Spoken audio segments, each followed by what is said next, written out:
এই বাংলাদেশে আওয়ামী লীগের আর কোনো রাজনীতি চলবে না। যে আওয়ামী লীগ আবার কার্যক্রম আবার সচল করা হতে পারে, তাহলে আমরা শুধু একটা কথাই বলি, বাংলাদেশের মানুষ ছাড় দিতে পারে কিন্তু ছেড়ে দিবে না। একটা বড় গোষ্ঠীর বিশাল বড় মাথা ব্যথা, মানে তারা মার্কার যে একটা ভার, এই চাপটাই তারা নিতে পারছে না। জুলাই অভ্যুত্থান পরবর্তী সময়ে যখন আমাদেরকে আবার আওয়ামী লীগ নিষিদ্ধের দাবিতে রাজপথে নামতে হয়, এটাই হচ্ছে এই অন্তর্বর্তীকালীন সরকারের অন্যতম প্রথম ব্যর্থতা। দ্বিতীয়ত, যখন মানুষ আবার রাজপথে নামলো তাদের জায়গা থেকে, এবং নামার পরে মানুষ রাজপথে দিনের পর দিন আন্দোলন করলো এবং যমুনা ঘেরাওয়ের পর্যায়ে পর্যন্ত গেল, তখন তারা এই রাজনৈতিক কার্যক্রম নিষিদ্ধের যে ধাপ, সেই ধাপে গেল। তিনি যদি এখন বিভিন্ন কারণে আন্তর্জাতিক মহলে মানে বাংলাদেশের মানুষের এত ত্যাগ তিতিক্ষা সব কিছু ভুলে গিয়ে, বাংলাদেশের মানুষের এত রক্ত বিসর্জন সব কিছু প্রাণ বিসর্জন ভুলে গিয়ে নিজের ইমেজের চেক অ্যান্ড ব্যালেন্স করার জন্য তিনি সুশীল সাজতে শুরু করেন, এবং সব এই অভ্যুত্থানের মতো এত বড় একটা বড় ঘটনা ভুলে গিয়ে তিনি যদি এই স্টেটমেন্ট আসলে দিয়ে থাকেন যে আওয়ামী লীগ আবার কার্যক্রম আবার সচল করা হতে পারে, তাহলে আমরা শুধু একটা কথাই বলি, বাংলাদেশের মানুষ ছাড় দিতে পারে কিন্তু ছেড়ে দিবে না।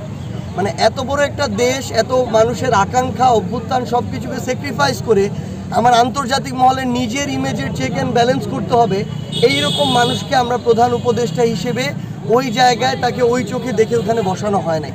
আমরা তাকে স্পষ্ট করে বলবো, তাকে এবং যারা এই অন্তর্বর্তীকালীন সরকারে রয়েছেন, বাংলাদেশের মানুষ ওই একটা প্রশ্নে আপোষহীন, খুনি শেখ হাসিনা।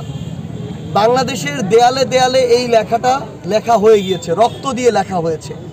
তো যারা এখন অন্তর্বর্তীকালীন সরকারের সুবিধাভোগী, তারা তাদের জায়গা থেকে এটা ভুলে যেতে পারে, কিন্তু ওই যে দেয়ালে লেখা আছে যে যেই মা তার পোলার লাশ নিজের হাতে ছুঁইছে, ওই মা কিন্তু এটা ভুলতে পারবে না।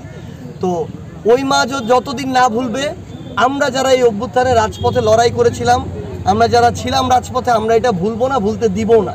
আমরা স্পষ্ট করে বলি, এই বাংলাদেশে আওয়ামী লীগের আর কোনো রাজনীতি চলবে না। এই বাংলাদেশে স্পষ্টভাবে আওয়ামী লীগের রাজনৈতিক কার্যক্রম নিষিদ্ধ হয়েছে, এবং আওয়ামী লীগ দল হিসেবে আইনগত প্রক্রিয়ায় নিষিদ্ধ হবে, এবং এটা করতে হবে, এটা ছাড়া আর অন্য কোনো অপশন নাই। কালার এক্সপার্ট, জর্জ স্যাপ এবং মাইল্ড অন হ্যান্ডস টেকনোলজি সমৃদ্ধ অরিক্স ক্রিস্টাল ওয়াশ আপনার লন্ড্রি এক্সপার্ট।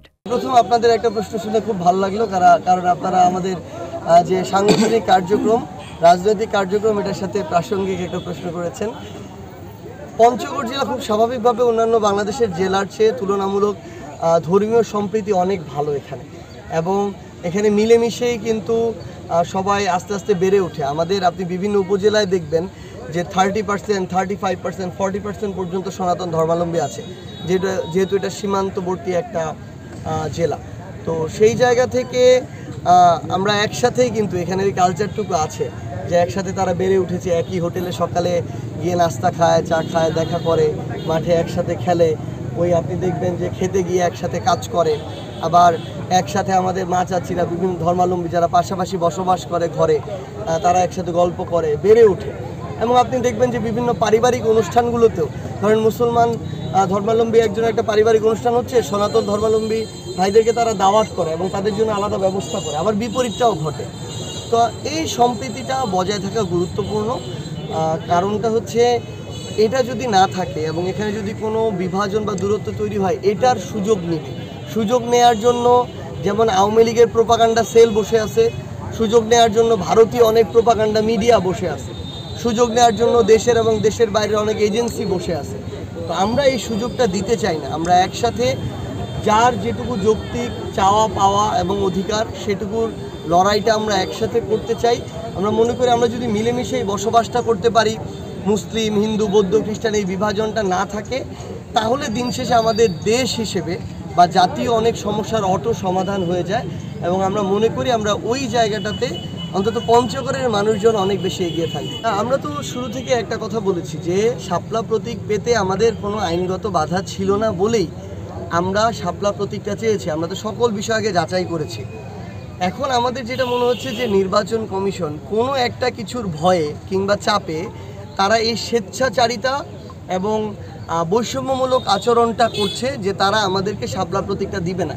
আমরা জানি না আসলে যে আমরা একটা রাজনৈতিক দল হিসেবে এখন নিবন্ধন পাওয়ার সকল যোগ্যতা অর্জন করেছি এবং এটা পেতে আমাদের কোনো বাধা নেই। এরপরে আমরা আমাদের যাত্রা শুরু করেছি 1 বছরও কিন্তু হয়নি, তাতেই আমাদের মার্কা নিয়ে একটা বড় গোষ্ঠীর বিশাল বড় মাথা ব্যথা, মানে তারা মার্কার যে একটা ভার এই চাপটাই তারা নিতে পারছে না। কিন্তু আমরা স্পষ্ট করে বলি যে আমাদের যদি এখানে কোনো আইনগত বাধা থাকতো তাহলে আমরা কথা বলতাম না, কিন্তু এরকম একটা অভ্যুত্থান পরবর্তী বাংলাদেশে একটা সাংবিধানিক প্রতিষ্ঠান, স্বাধীন প্রতিষ্ঠান যদি এরকম স্বেচ্ছাচারিতা আচরণ করে, আমরা একদম দৃঢ়ভাবে বিশ্বাস করি তাদের দ্বারা এই বাংলাদেশে সুষ্ঠু নির্বাচন সম্ভব নয়। তারা যদি এটা বহাল রাখে, আমরা আগামীতে এই নির্বাচন কমিশনের মাধ্যমে নির্বাচনে যেতে অবশ্যই এনসিপি তাদের জায়গা থেকে অনাস্থা প্রকাশ করবে।